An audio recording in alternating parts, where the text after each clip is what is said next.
party started. Sweet. Great minds think alike. All righty.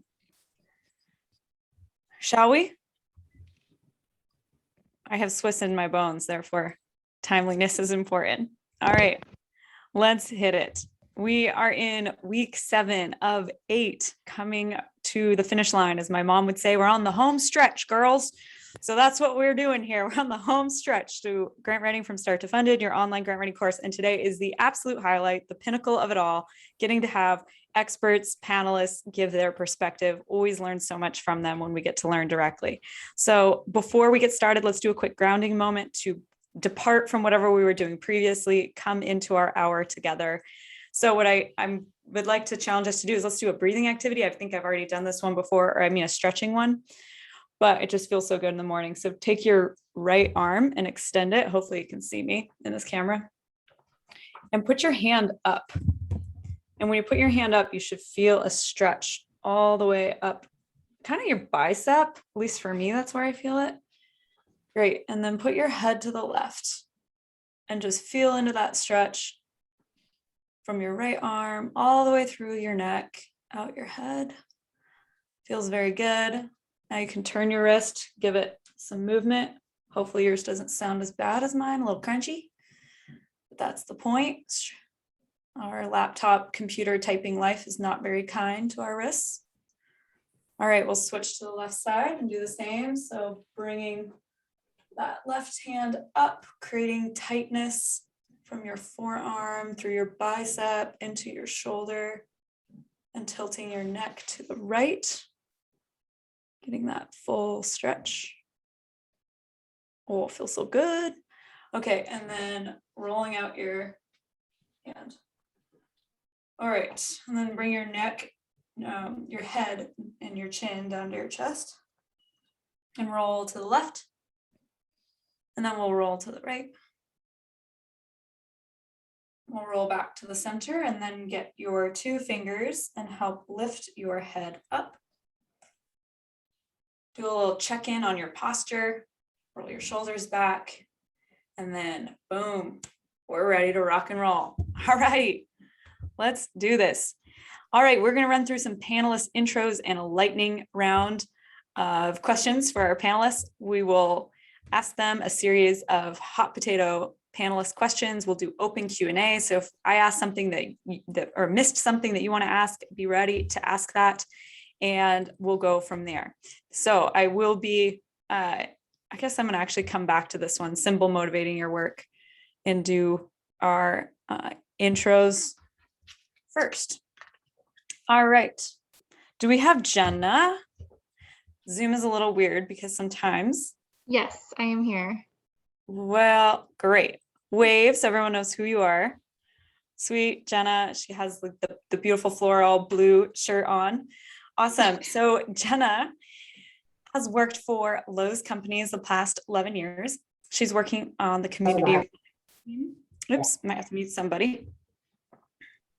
Managing all nonprofit housing partners, which includes Rebuilding Together. She's also a professional photographer, which is fantastic. And outside of the office, we can find her taking pictures of families in the Lake Norman area, as well as her 9-month-old baby who loves the camera. Thank you for attending. We're really excited to meet you and get your perspective. Thank you for having me. Awesome. Okay, so Maria Negron. Helps if we go to the next slide. Do we have Maria? I guess I can't see everybody all in one spot. Good afternoon. We do. Yay. Awesome. Welcome. All right. Thank you for having me. We're so excited. I love your bio. Okay, so Maria grew up on an island in the city that never sleeps. So hint, hint. Her career started as a counselor and she moved to Tampa, where she worked for a few community programs, of which she is now considered the funder. As a social worker, she wrote her fair share of grants, and since 2012, she has served as the director of programs at the Children's Board of Hillsborough County, one of 11 special taxing districts in the state of Florida. Definitely not Alaska. I don't know why I just about said that. Maria is responsible for releasing funding opportunities and then managing the grants awarded, and her current budget is over $46 million. Thank you for coming. All right, Shirley Stevenson, there you are. Woohoo! Great. So Shirley Stevenson is a community programs specialist at the USDA Rural Development. One of her duties includes administering the Rural Community Development Initiative grant program. She previously served as a senior loan specialist. And prior to joining the USDA, she worked for the Small Business Administration. So how I interpret this bio is Shirley has a wealth of knowledge that we are very lucky to have on the panel. Thank you for coming. Great. All right. Kayon Henderson, or is it Kion? Please correct me. It's Kayon. Kayon, perfect. Kayon, welcome. All right, so Kayon is serving as the City of Tampa's Housing and Community Development Manager. She graduated from the University of South Florida in 2005 with a Bachelor of Arts degree in Interpersonal and Organizational Communication and is pursuing her Master of Arts degree in Public Administration and will be graduating around the corner in December of 2022. Congrats, that's a very big deal.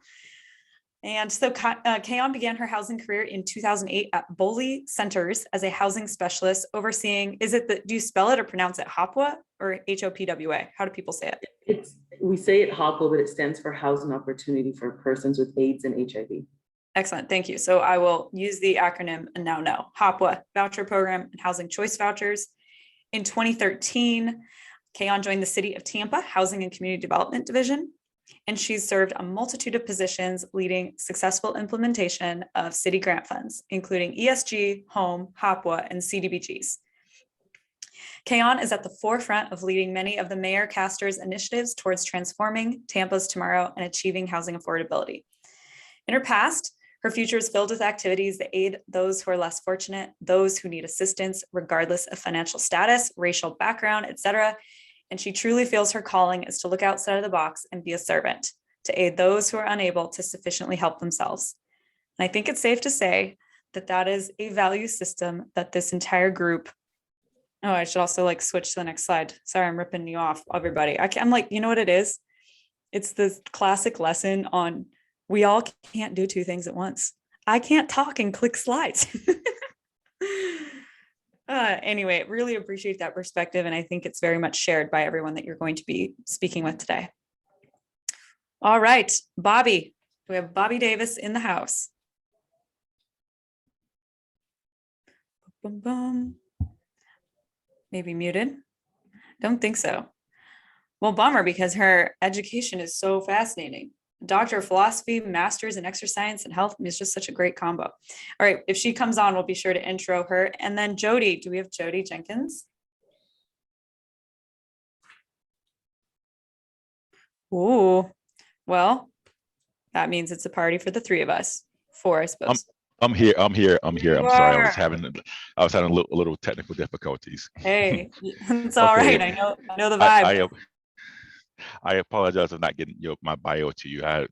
Today was a closing day of a property that we acquired, so it was Exciting.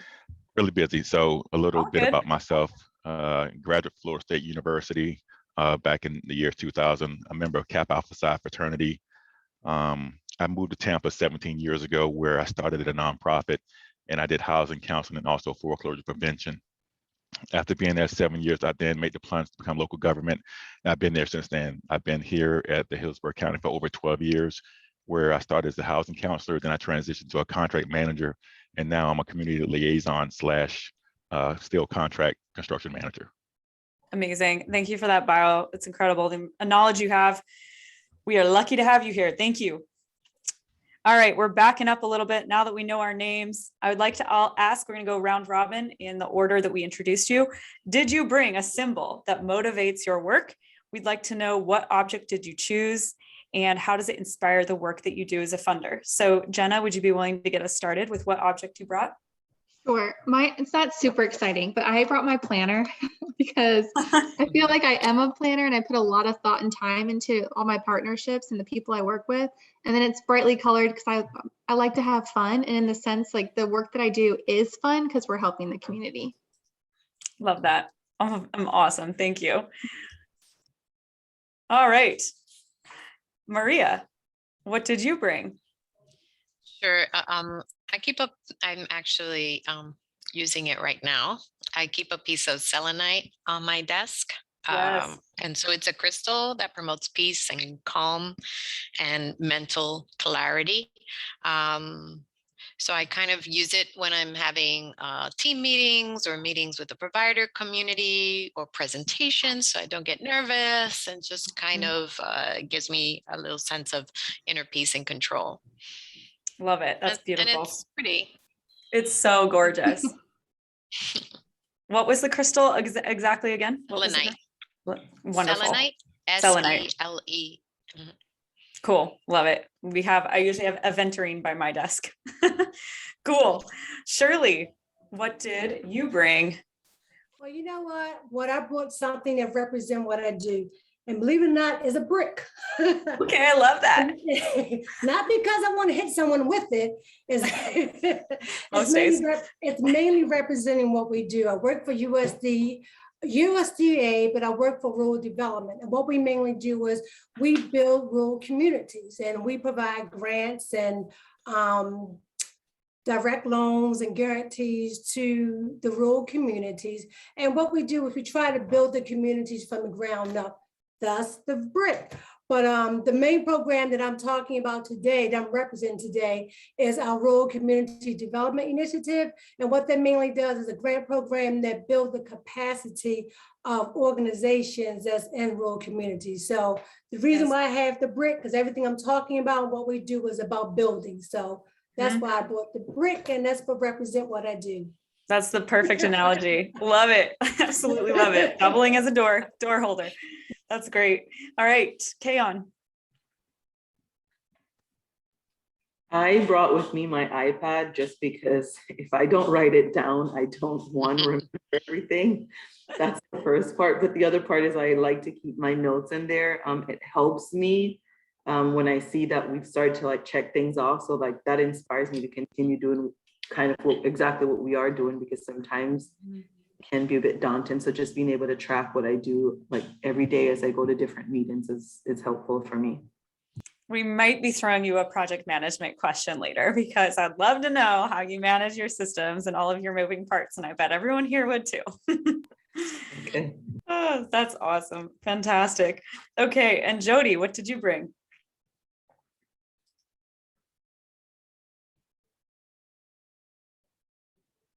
Might be still muted.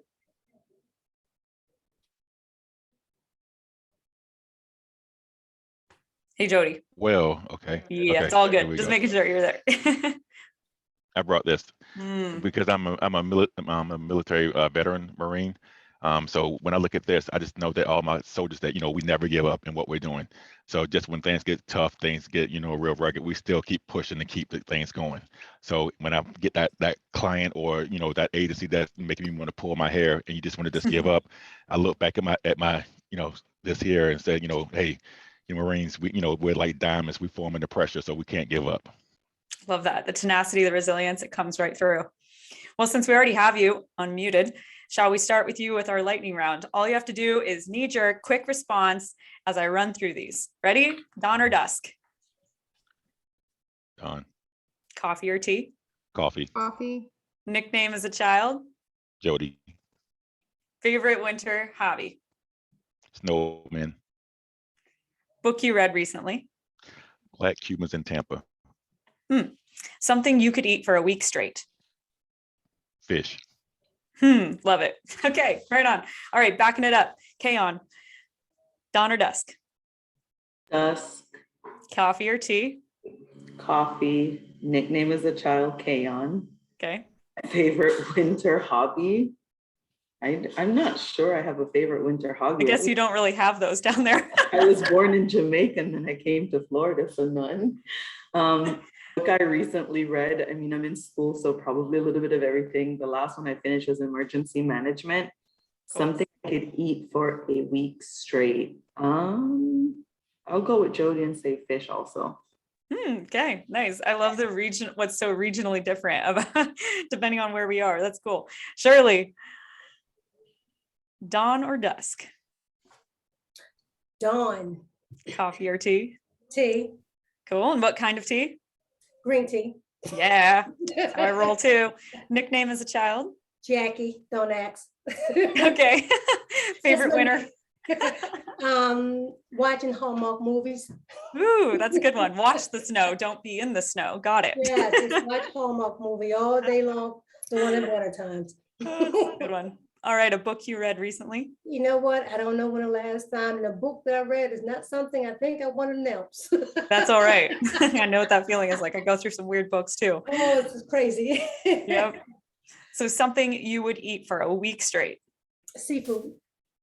Okay. Seafood. This That's must be yes, a Southeast vibe. Okay, got it. That's hilarious. All right, Maria. Dawn or dusk? For me, it would be Dawn, and then with espresso. My nickname was La Niña, which in Spanish means the little girl. Favorite winter hobby was snowball fighting. The last book I read was Myself by Alicia Keys, and I could eat pizza all day, every day, all year. If But I only don't. we could. Exactly. Oh, that's great. Jenna, all right. Last but not Okay. least, dawn or dusk? Dusk, coffee, Jen, sledding, the silent patient, and chips and salsa. Nice. I think y'all need to have tacos, chips and salsa, and maybe fish tacos. And everyone here will be happy with the meal. Cool. Thank you for that. Alrighty, we're going to get into our hot potato questions. So what I'm going to do at this point is go ahead and stop sharing my screen so we can all see each other. And you are all welcome in the upper right-hand corner in the view to hit the gallery. And that's a nice way for us to be able to see everybody. All right, let's go through these questions. I'm going to start at the top. So we'll go with Jenna on this first question. Can you please provide some information on the funding priorities of your respective organization? So Lowe's companies. You think I would get used to this muting, unmuting thing. So for us, we have two focus areas, which is housing and safe and affordable housing and skilled trades education. So from there, this year we looked at it differently. Instead of Lowe's telling our nonprofit partners what we wanted from them, like what key markets we wanted from them and what projects we were looking for, we really left it up to the nonprofits, such as Rebuilding Together, to tell us like, hey, what is your greatest need? Where do you need this? It's just, we do it a little differently than I feel like typical grant writing and grant programs. So my perspective may not be like the mainstream perspective. I think it's an appreciated perspective based on the conversations I have with many organizations and many cohorts like this. So what inspired that shift in funding focus? Well, I will say that overall, we wanted to make a point to figure out like, what does Lowe's stand for in the community? So that was the first thing, like figuring out our focus areas. And so when you ask someone like, hey, what does Lowe's do in the community? They wouldn't be like, I have no idea what they do or who they work with. So that's why we really focus on housing and skilled trades. And the shift this year, it's more of, we're looking at programs that are Lowe's led and partner led. So like we have Lowe's led initiatives where our partners can plug into, and we're really focusing on those, such as we're doing these big hometown projects throughout the nation. I don't know if anyone's heard of those, but so in this regard, we're like, well, let's take a step back this year and see what the need is, and then we can reevaluate for 2023. Amazing. Wonderful. Thank you for sharing that. You're welcome. All right, right on. So Maria, what would the funding priority of, what should I say, the Children's Board of the Hillsborough County be? Is that Sure. right way to So speak about it? our target population focus is pregnant women and children who are in and families, and families with children anywhere from birth to age 8. We might release funding in other target populations, but that's our main target population. And then we have 4 focus areas. So if we're serving children and their families, we'd like to see that they're healthy and safe, developmentally on track, that they're ready to learn and succeed, and that they have family support. So in each of those different focus areas, we have different outcomes that the providers would have to agree to be able to achieve in order to have measurable outcomes. Absolutely. That's helpful. Thank you. Shirley, would you share the funding priorities at the USDA?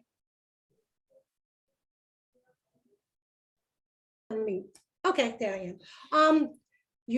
Let's say rural development. Of course, we're dealing with rural communities and populations, depending on what type of program that you're looking at. It's going to vary for the definition of rural. And it's definitely going to be anything under 50,000 in population. But this year, the main priorities is going to be, we have 3 main priorities, and we're encouraging projects that will assist communities recover from the impacts of the COVID-19 pandemic. We also want to ensure that all rural residents have equitable access to RD to our programs, and also if they're not to programs, that they benefit from the projects that have been funded by our programs. And also they're looking at projects that's going to reduce the climate pollution. So it's climate change. So they're the 3 major priorities for RD this year. Excellent. Well, those on the call align well to the funding priorities. So I hope everyone's excited about this. Makes a lot of sense. We're dealing with the most rural of affiliates in rebuilding together in this cohort. So really neat. All right, Kayon, can you share the funding priorities at the Community Development Department at the City of Tampa? Sure. So, I mean, this is the housing division. So our really main priority is looking at affordable housing, how to preserve what we have, as well as expand affordable housing projects that we could do throughout the community. Absolutely. Can you give an example of a recent project that you're really proud of seeing? Either it is in the works and happening, or it's been wrapped up recently? Yeah, so one of the programs that we're in the works of doing right now is our infill phase 2 program. So we're well under the way with that, where the city had vacant lots and we conveyed it to developers. And so we did a maximum of 3 lots per developer, really to maximize how many developers we could work with and really reach to those minority developers. And so we gave the lots, conveyed it at no cost, did a $75,000 revolving loan where they'll pay us back at the end. And then income eligible home buyer will be able to go into that home. That's really, really neat. What type of housing stock is being put on those lots?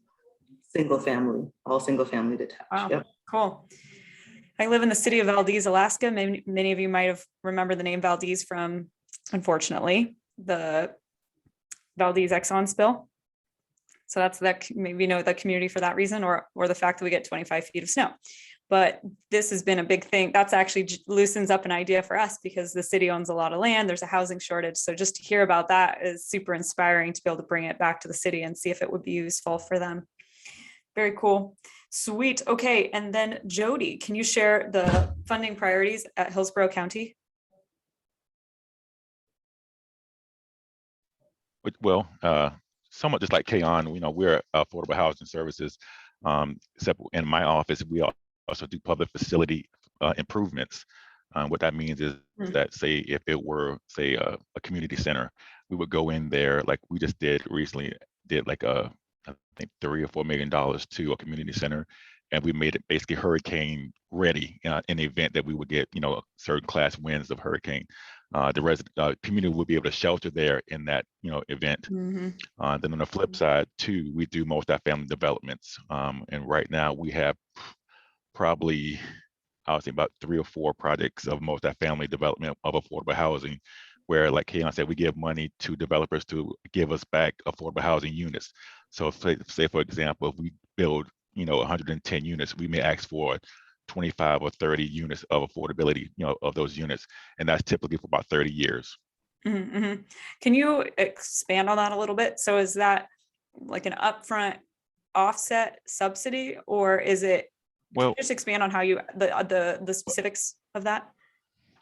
Yeah, like what happens is, say, if I give you, let's say $5 million and you're going to build, say, 200 units, 130, we'll say 170 would be for you. And of that 30 that I'm asking for, it would be a 50% of AMI, 30% of AMI, and 80% of the area median income.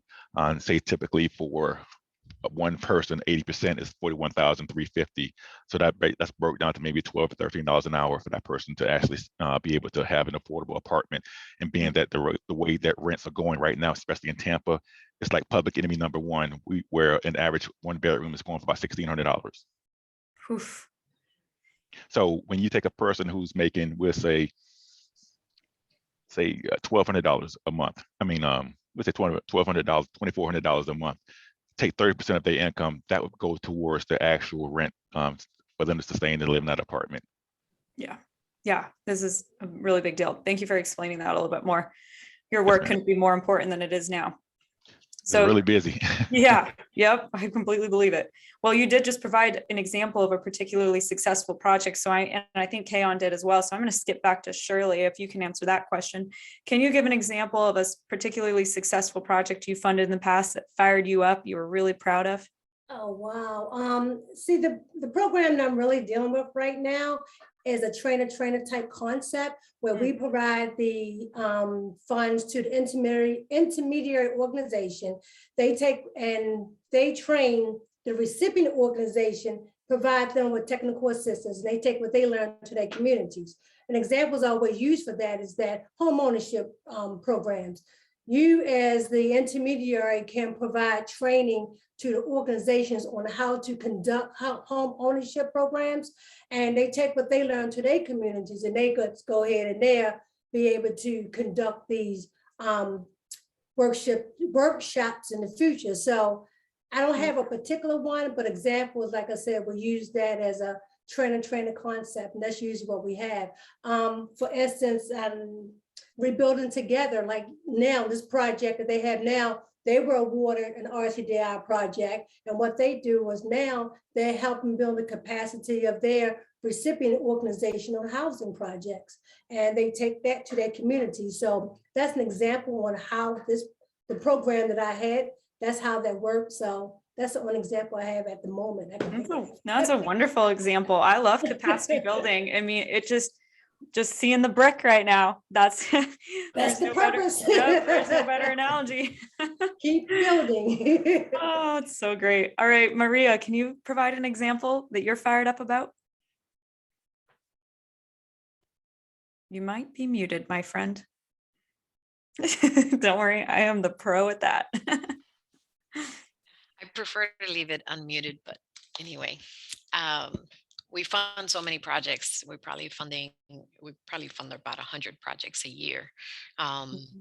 And there's one that's just been long standing and it continues to grow and to develop. And I think that's one of the reasons why I'm most proud of it, because it just doesn't stay the same way. It changes with the community. And clearly we have to be able to be responsive to those changing needs.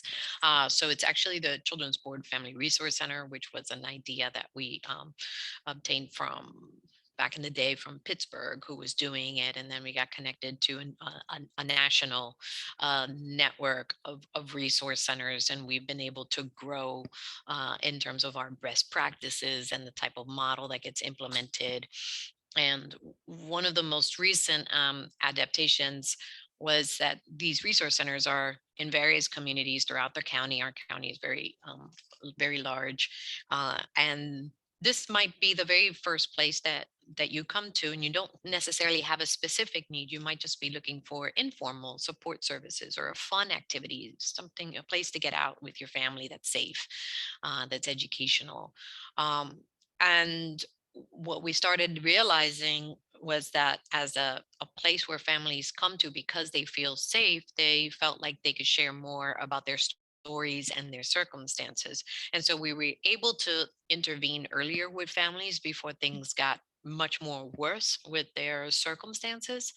And we were able to use another set of funds that we have very creatively called the Administrative Service Organization dollars. So that's where a program doesn't necessarily have to be funded to access those dollars on behalf of the family. So, one of our success stories was a family who had been visiting the center for a couple of weeks to receive services for after school homework support for one of her children and playgroup services for her and her youngest child, access to the computer lab, all very innocent services, if you will, until one day she finally felt, within the 2-week period, she finally felt like she had established enough rapport to tell them that she had been sleeping in her car for the last month. And so they were quickly able to access, her with case management services and access additional dollars to try to stabilize her, place her in a temporary home, pay some things that she had outstanding, locate some legal services. So it's really that concept of, you might not be able to do everything, but we can connect you to all the other resources that we have available in our community. And so when we look outside of ourselves, I think that's where we find the most success. That's a beautiful example. And I imagine the demand for what you did multiplied considerably. And at some point, if you want to hear about it, we do fund Rebuilding Tampa Bay locally. So yes, let's hear about it. Go for it. Let's hear about it. So it's an interesting project. I don't know if anybody else is doing it, but in keeping with our children are healthy and safe, when Rebuilding Tampa Bay is going in to do remediation projects, they are targeting children who are diagnosed with asthma. And so the intent of the program is to increase school attendance so that children don't have to miss school because they're sick. And so through leveraging many different types of funding sources, including our own, the different funders pay for the different aspects of the remediation. And then that's how they basically cover the whole project cost for a particular family. So traditionally, they wouldn't look like an agency that aligns with children's board funding, but the concept perfectly does. So we're very proud of the work we've been doing here. That's a great example. What I was thinking about with your previous example too, is that you sort of are a constellation of stars. So there's all these stars doing amazing work, but you piece them together into some sort of cool constellation. Maybe it's a virtual house and children or something in a constellation form. That's really neat. That's an interesting concept. Maybe I'll draw that out one day. Yeah. And everyone gets their own star. Yeah. Oh. Jenna, how about yourself? What would you say is a particularly successful project you're really proud of?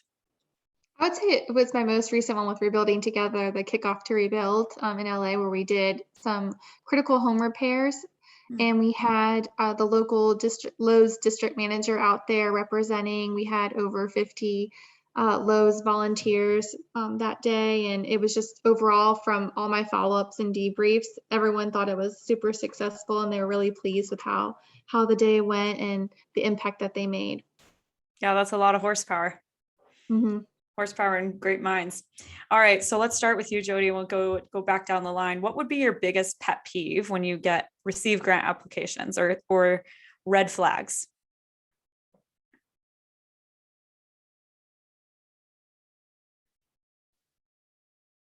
Do you want to take that one, Jenna?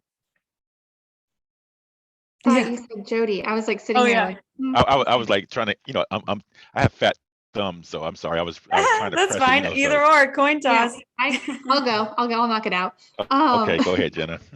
I would say wordy ones that are like super long and extensive. Like those are my biggest pet peeves and red flags. Like we like stuff really concise and simple. Like lay out the facts, what you need. Can the project get done without the funding? What's the impact? Break out the budget. Like, don't just give me a total number. Like, what is each thing being used for, especially for us when it comes to product versus labor? Like, we like to see that, as well as administrative costs. But if you can break it out real simple in bullets, I don't care if it's one page, it just makes it a lot easier because we can quickly look at that one pager and be like, okay, this is exactly what they need.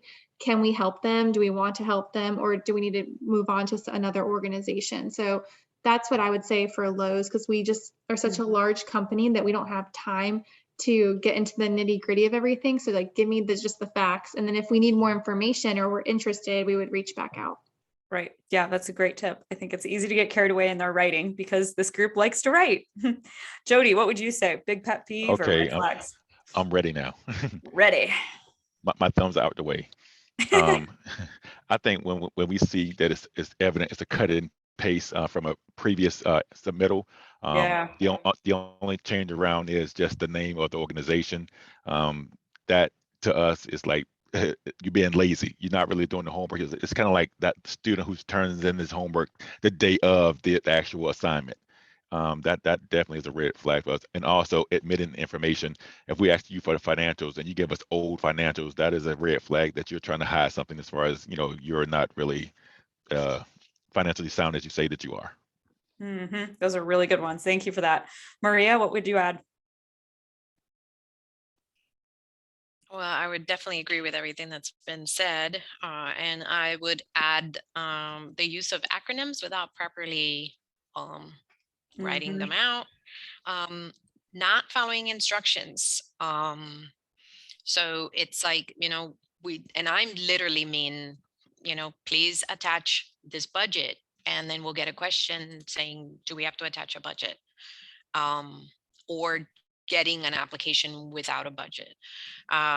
So not following instructions that are clearly listed in the RFP, so they're not reading the RFP, and it's very frustrating to answer questions and say it's on page 11, it's on page 6, it's on page 12.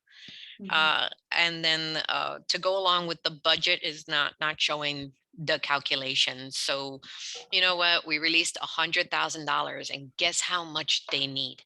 $100,000, but then they don't really kind of break it down as to did they put any really research into it as to what things actually cost and why does it mysteriously just add up exactly to be the amount that we released.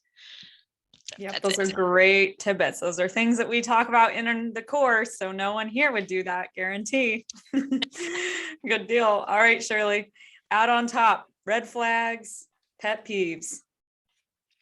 I'm laughing at myself because everything that they said, that's what I have written down. Number one, read the funding announcement. Read it. If that's the number one, following instructions and not being so wordy, just being just exactly what it got to the point where we had to limit the number of pages. Because you have someone that to address one criteria would be a book, and we don't know what they're talking about. So we had finally got to the point we had to limit for each criteria. You only have 5 pages. I thought that was still long, but just be concise and not so wordy. Just get straight to the point. So I agree with everything they say. Just first read the announcement, see if it's something that you even qualify for, or something that you're really interested in. Yep. Because as soon as they see the word grant, we just inundated with everyone want to apply for a grant, and it's like this don't even qualify. I mean, this don't even, just read the announcement. Yep. That's basically. Yep. Great advice. Solid. Follow the recipe. Hang on, do you have anything you'd add? No, I mean, I certainly agree. For me, it's a pet peeve because I think if you can't follow directions in the beginning, that scares me for compliance throughout the agreement process. So if you don't, we've had where we put kind of that maximum budget that you can ask for is $100,000, and people say, well, I need 161. And I think like if you can't follow these directions up front, that really scares me for the back end on what will actually happen. And so, and another pet peeve of mine is also we have an action plan. We've kind of put out what we've set to do as an agency, and then when someone doesn't read to see how they fit into the plan and then apply for something that we're not even looking to fund, that can be a huge pet peeve of mine. Yeah, waste of time for all involved, for sure. Okay, so this one you can unmute yourself, raise your hand, because I'm not sure who would want to take this question, but a frequent topic that we've been discussing during this cohort has been the challenge of securing general operational funding. So can you share interesting ways that you've seen organizations like those that are on the call request general support versus project specific funding? Do you have recommendations? I'm seeing a nodding head from Maria. Yeah. Well, there's a couple things. First, the Children's Board does allow you to calculate up to 10% of your total expenses as indirect. So, if you had $100,000 grant, you know, if you had $100,000 worth of expenses, then you can have $10,000 in indirect, and we don't ask you where that indirect goes. So you're really allowed to use it wherever it is that you need it. And it's usually for those unfunded positions, typically executive level, finance, IT, things of that nature. But essentially wherever they choose to spend those dollars is up to them. One of the things that we did recently, and I would, you know, I think a lot of organizations did it, especially during COVID and still after COVID, is to allow some infrastructure grants. We can't expect providers to continue to assume the rising costs of IT, for example, especially with the growing concerns in cybersecurity, without having a mechanism to pay for those costs. So one of the things that we have done this past year for our providers is allow them one-time small infrastructure grants to enhance some function in their job that's not necessarily related to the program. So as creative as anybody could be with respect to their funding, even if they allow these things, you know, temporarily, I think it could be a great asset to organizations. Yeah, thank you. That's huge capacity building and overwhelming for many organizations. Does anyone else have something they'd like to add to that question?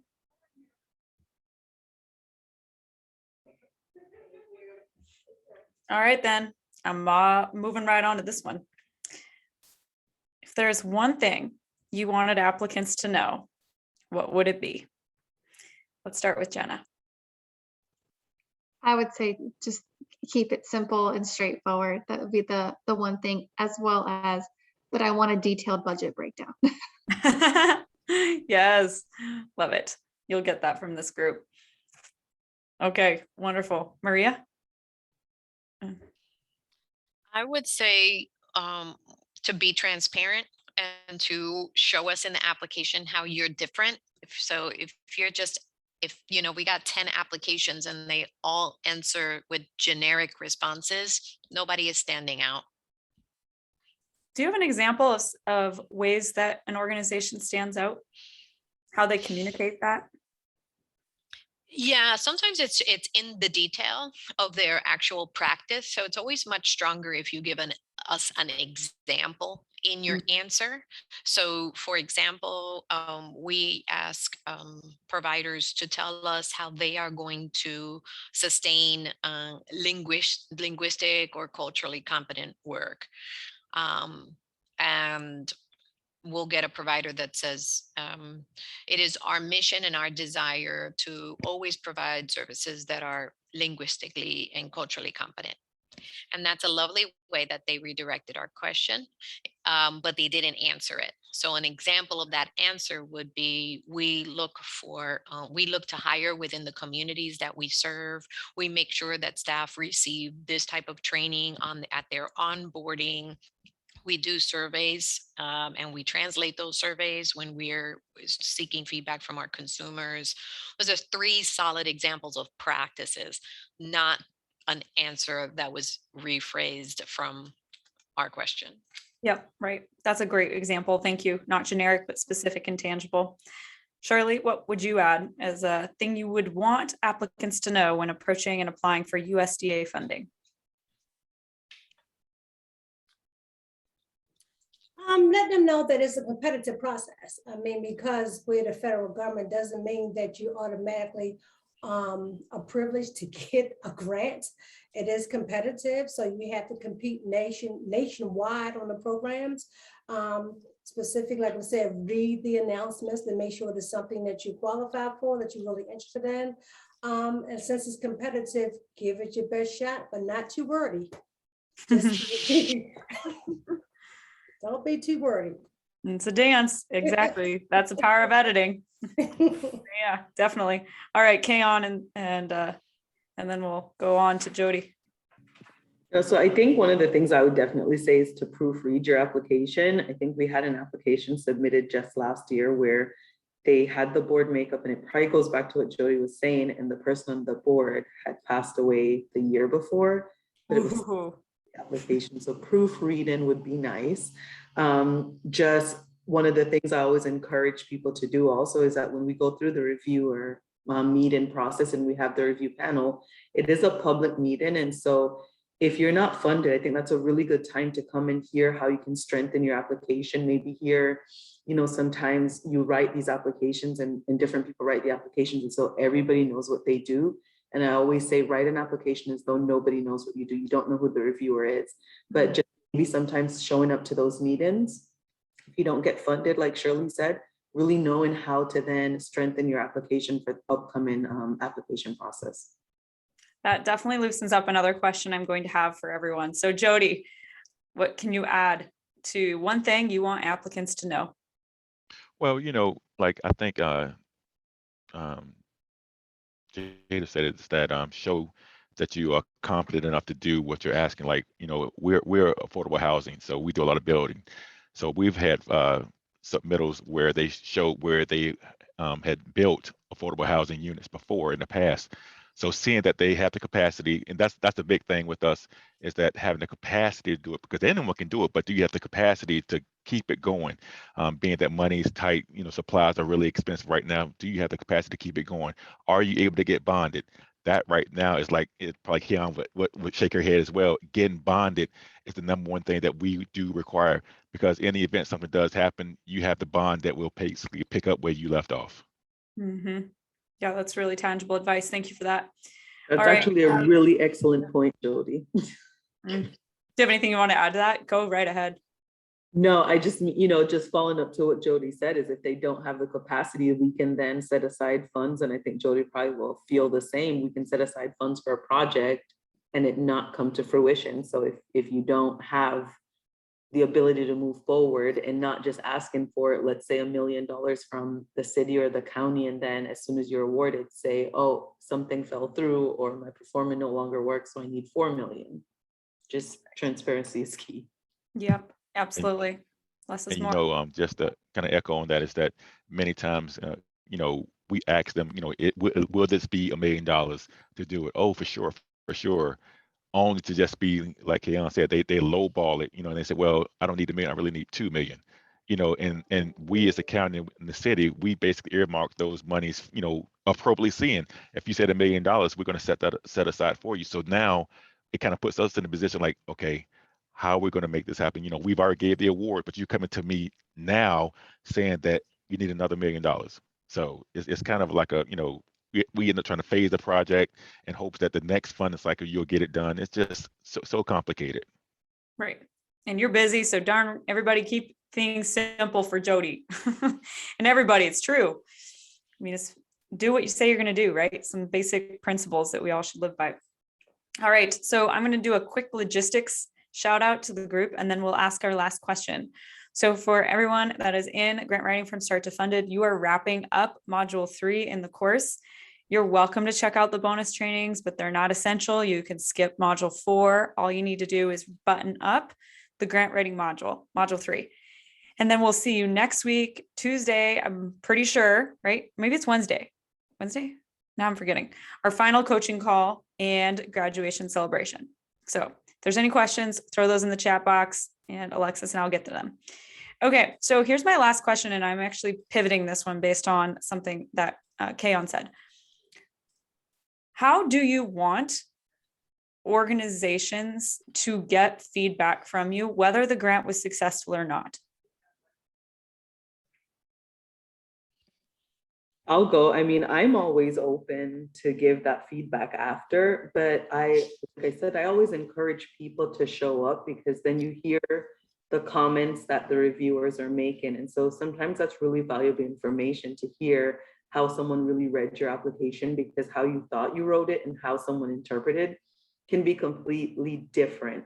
I've sat on the children's board before with Maria, you know, I've done some reviews with her before and just realizing as we sit there together, what was on paper and what we all translated was so different. A lot of times people don't show up because they automatically expect that it's not that competitive and they'll be funded.